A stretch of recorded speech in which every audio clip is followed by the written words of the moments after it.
ဆီယမတင်တဲ့ခဏန်းတွေကိုမှစောင့်ပြီးတော့အားပေးနေကြတယ်။ဆီယမရဲ့ပရိသတ်တွေအားလုံးပဲမင်္ဂလာပါ။စေတနာရှင်ဆီယမလေးအကောင့်ကနေပြန်လည်ပြီးကြိုဆိုလိုက်ပါတယ်။နေ့လေကဆီယမအလုပ်ကိစ္စကြောင့်မအားလက်တာနဲ့ဆီယမခဏန်းမရှာဖြစ်ပါဘူး။နေ့လေခဏန်းအတွက်မရှာဖြစ်ပါဘူး။ဒါပေမဲ့68ထွက်ထားတာမို့လို့68ထွက်ပြီးတိုင်းလာတက်ပတ်တီးတစ်လုံးကိုဆီယမဒီညနေအတွက်ပေးပါမယ်။ဆီယမတေတေချာချာအရင်ကရှာထားတဲ့ site တွေကနေရွေးထုတ်ထားတာပါဒါကြောင့်မလို့အကြိုက်တူတယ်ဆိုရင်တော့ယုံယုံကြည်ကြည်နဲ့ like ပတ်ပါအကြိုက်မတူဘူးဆိုရင်တော့ကြော်သွားပါဆီယမဖြည့်မှာပေးထားတာဗုဒ္ဓဟူးမကျော်3ညဘရိတ်ကလည်းရှိတယ်ဗုဒ္ဓဟူးမကျော် main 3ညဘရိတ်အရင်9ဘရိတ်ဆီယမပေးထားခဲ့တယ်ဒါကြောင့်မလို့ဆီယမဒီညနေပေးမယ်ပတ်တီးတစ်လုံးနဲ့ဘရိတ်နဲ့ကိုချင့်ချိန်ပြီးတော့ထိုးပါဆီယမကပေါက်ပေးလဲမတောင်းဘူးမန်ပါလည်းမခေါ်ဘူးဆီယမကစေတနာရှင်ဆီယမပါဆီယမပေးတဲ့ကဏ္ဍတွေကိုလိုက်ထိုးလို့ပေါက်တယ်ဆိုရင်ဆီယမကပျော်တယ်လွဲတယ်ဆိုရင်ဆီယမကစိတ်မကောင်းဖြစ်လို့ထပ်တိုးပြီးတော့ကြိုးစားတယ်များသောအားဖြင့်တော့ပေါက်တာများတယ်ဆီယမပေးတဲ့ကဏ္ဍတွေမှန်တာများတယ်ဒါကိုလည်းလူဟောင်းနေသိတယ်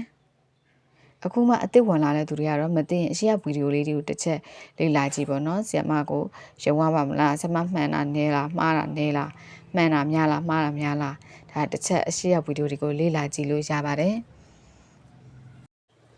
ဆီယမကိုအားပေးတယ်ဆိုရင်အားပေးပါတယ်လို့မှတ်သွားကြရုံပါပဲဒီလိုမှတ်လေးတွေကပဲဆီယမကိုခွန်အားတွေဖြစ်စေပါတယ်ဆီယမဆိုရင်နေမအိမ်ညမအိမ်စူးစမ်းပြီးတော့အမှားနဲ့အမှန်များအောင်ကဏ္ဍတွေကိုတေချာစစ်ပြီးရွေးထုတ်ရတယ်မင်းတို့ရဲ့အားပေးစကားလေးတွေကွန်မန့်လေးတွေမြင်လာနေတဲ့ဆီယမအတွက်အားရှိပါတယ်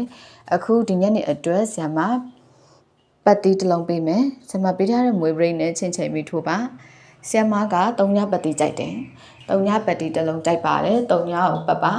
3ညကိုပတ်တဲ့ကြားထဲမှာတချို့ကလည်းအကွက်နည်းနည်းပဲပေးပါဆီယမရွေးကွက်ကလေးတက်ပေးပါပတ်တီးမထိုးနိုင်ပါပတ်တီးမလိုက်နိုင်ပါဘူးဆိုတဲ့သူတွေအတွက်ရွေးကွက်3ကွက်ရွေးပေးပါမယ်3ည3ညရဲ့3ည5ရဲ့3ည4ရဲ့ဒီ3ကွက်ကိုရွေးကွက်အနေနဲ့ဆီယမရွေးပေးထားပါတယ်ရုံရုံကြည်ကြည်နဲ့3ကွက်ထက်မို့လို့တေချာလိုက်ပြီးတော့တင်ထိုးပါ2D ဆိုတာတေချာစိတ်ရှိရှင်နဲ့အရှိရပေါက်စင်တွေကိုတေချာစိတ်ရှိရှင်နဲ့လိုက်ရှာပြီးတော့တွက်ချက်မယ်